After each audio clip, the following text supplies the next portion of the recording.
तो मैं भी मर जाऊंगा। अच्छा बाबा, तो तुम मेरे घर चलती गाड़ी में बैठो। दीदी, जिसने अदालत में बिना डरे इतनी सख्त जबान में जवाब दिए, वो यहाँ क्या नरमी दिखाएगा। रवि, ये बात सच है कि मैं तुम्हें जन्म देने वाली तुम्हारी मां नहीं, लेकिन तुम्हें मां का प्यार देकर बड़ा करने वाली तुम्हारी दीदी जरूर हूं। और इसी नाते तुम्हारी गलतियों पर तुम्हें सजा देने का और तुम्हारी अच्छाइयों के लिए तुम्हें प्यार करने का मुझे पूरा हक है, ये नहीं भूलना। हाय रवि। हाय। चलो, मैं तुम्हें लेने आई हूँ। चलो। रवि।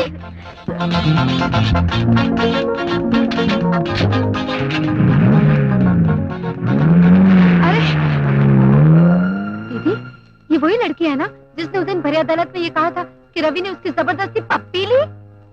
लेकिन दीदी, उसके बाद तो रवि जेल चला गया, फिर ये उसको कहाँ मिली? दोनों में प्यार कब हुआ? मेरा तो माथा घूम गया। ये आजकल की लड़कियों पर तो विश्वास ही नहीं करना चाहिए। नहीं, ये झूठ है। मैंने अपनी मर्जी से कमला से शादी की थी, फिर मैं उस देवी की कैसे हत्या कर सकता हूँ? ये मेरे खिलाफ साजिश है। ए नालायक, एक तो बेरहमी से मेरी बेटी का खून किया और ऊपर से दुनिया के सामने मगरमच्छ सरी का आंसू गिराकर बचना चाहता है। Order, order.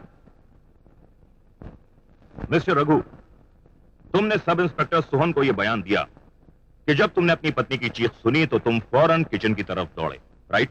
हाँ। उस वक्त तुम कहां थे? हॉल में। तुम वहां अकेले थे या कोई और था तुम्हारे साथ? मेरे पिताजी थे मेरे साथ में। तुमने एफआईआर में तो कोई ऐसा जिक्र नहीं किया। नहीं, मेरे पिताजी वहां बिल्कुल नहीं थे, मैं बिल्कुल अकेला था।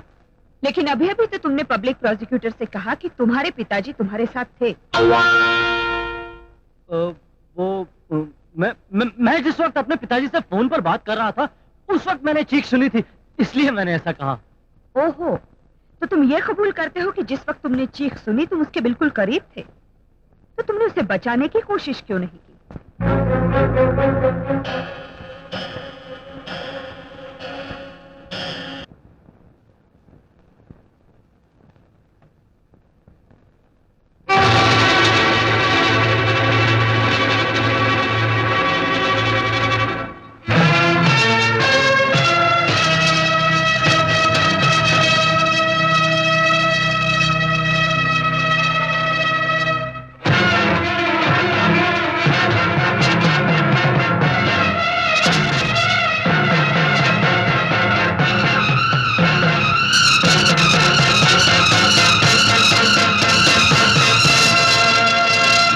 पथरा क्यों गई? तस्वीर खिंचवा रही हो क्या, या पिछली जिंदगी की तस्वीरों को याद कर रही थी? अरे अपना सगा पति और सगी बेटी होने के बावजूद ये लावारिस बेसहारों की तरह जिंदगी गुजार रही हो। पुरानी यादें तो सताएंगी ही। मेरी बच्ची कैसी है? अच्छी है, बिल्कुल अच्छी है, मगर तुम्हारा छोड़ा हुआ पति, ये हाल है उसका। अरे होना तो ये चाहिए था कि इतनी बड़ी जज का पति होने के नाते तुम्हारे आलीशान बंगले में रहता, तुम्हारी गाड़ी में तुम्हारे साथ ठाठ से बैठकर ऐशो आराम की जिंदगी जीता। मगर देखो, पुराने कपड़े पहनकर सस्ती सी सिगरेट पीकर जिंदगी काट रहा हूं। मेरी बच्ची कहाँ है? तुम्हारे साय से बहुत दूर है। उससे मिलने को मन करता है ना? हाँ, तुमने उसे अपनी कोख से जन्म जो दिया, माँ के दिल के प्याले से ममता तो छलकेगी। मिलाऊंगा, जरूर मिलाऊंगा, लेकिन उससे पहले तुम्हें मेरी एक छोटी सी मदद करनी होगी। तुम्हारी अदालत में कत्ल का एक केस चल रहा है कि एमपी राजशेखर के बेटे ने अपनी बीवी को जान से मार डाला। तुम्हें सिर्फ ये फैसला करना है कि उसने वो कत्ल नहीं किया। तुम्हारी मांग में ये चमकता हुआ सिंदूर, तुम्हारे जिस्म पर यह खूबसूरत रंगीन साड़ी आज इसलिए है कि तुम्हारा पति यानी कि मैं अभी जिंदा है। इसलिए अपने सुहाग को, अपनी शान और शौकत को जिंदा रखने के लिए तुम्हें मेरी मदद करनी ही होगी। करोगी तो तुम्हारी बेटी की जिंदगी सुधर सकती है, और नहीं तो तुम अपनी बेटी की शक्ल जिंदगी भर नहीं देख सकोगी। इतने साल बीत जाने पर भी तुम्हारा ये रवैया नहीं बदला। जहरीले नाक के दांत उखाड़ दिए जाएं तो भी वो डसने की कोशिश जरूर करेगा। तुम तो मुझे एक बार इस तरह डस चुके हो कि मेरी जिंदगी तबाह हो गई। सब कुछ लुट गया। उस जहर का असर उतारते उतारते बरसों गुजर गए। मैं बेजान सी होते हुए भी जी रही हूँ।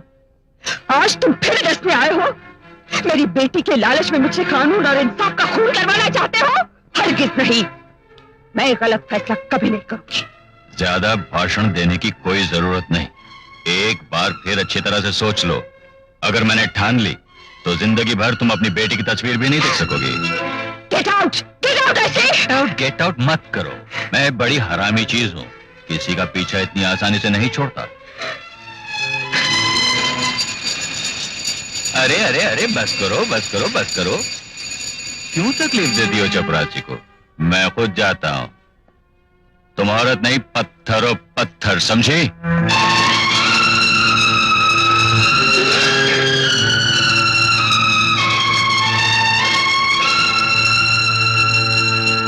मैंने तुझे क्या करने के लिए भेजा था और तू क्या करके चला आया? मैंने तुझे मामला सुलझाने के लिए भेजा था और तूने जज को भड़काकर मामले को और भी उलझा दिया। एक बात बताओ मदन बाबू, तुम्हारी पत्नी ने तुमको छोड़ा क्यों यार? अरे इस वक्त ये बात पूछने की है क्या? जिस तरह तेरी पत्नी ने तेरी टांग तोड़ दी, उसी तरह इसकी पत्नी ने इसको छोड़ दिया। ये सब अपोजिशन वालों की उड़ाई हुई बातें हैं। अब आप भी इस पे विश्वास करते हैं तो मेरे सीने में सुइयां चुभने लगती हैं। मेरी टांग मेरी पत्नी ने तोड़ी थी। मेरी टांग तो आजादी की जंग लड़ते हुए टूटी थी। अरे जा जा, मुझसे बंडल मत फेंक। मैं तेरे को अच्छी तरह जानता हूँ। आजादी की लड़ाई के वक्त तू दारू की दुकान के सामने सीख कबाब बनाया करता था। मैं भूला नहीं। और मैं भूल गया हूँ क्या? तुम भी चड्डी बनियान पहन के उसी दारू की दुकान में चना बेचा करते थे। हाँ। खामोश, मैं मुसीबत में फंसा हुआ हूँ और तुम हिस्ट्री दोहरा रहे हो। अरे घबराओ मत, मैं तुम्हें एक ऐसे आदमी से मिलाऊंगा जो तुम्हारी सारी मुसीबतें दूर कर देगा। कौन है वो? आपसे भी ज्यादा लुच्चा। हाँ? नाम क्या? King Kong.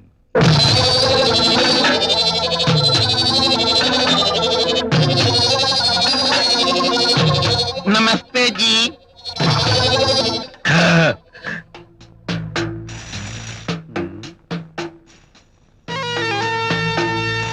ये आंखें फाड़ फाड़ के तुम लोग अपन को क्या देख रहा है? अजी कुछ नहीं, हम तो समझे थे कि किंग कॉन्ग 7 फुट का आदमी होगा, 400 केजी वजन, 80 इंच की छाती, मोटे मोटे दंत और बड़ी बड़ी मूछें। लेकिन आप तो बिल्कुल दुबले पतले निकले। पतली तो तलवार भी होती है, लेकिन जब मयान से बाहर निकलती है तो दूसरे की गर्दन काट के ही वापस अंदर जाती है। ये अड्डा अपुन का मयान है और अपुन इसकी तलवार है। लेकिन जब अपुन बाहर निकलता है तो दूसरा सीधा कब्रिस्तान पहुंच जाता है। Sir sir sir sir sir sir, उस मर्डर केस के लिए हमने जो गवाह भेजा था वो भाग गया। हरामी साले!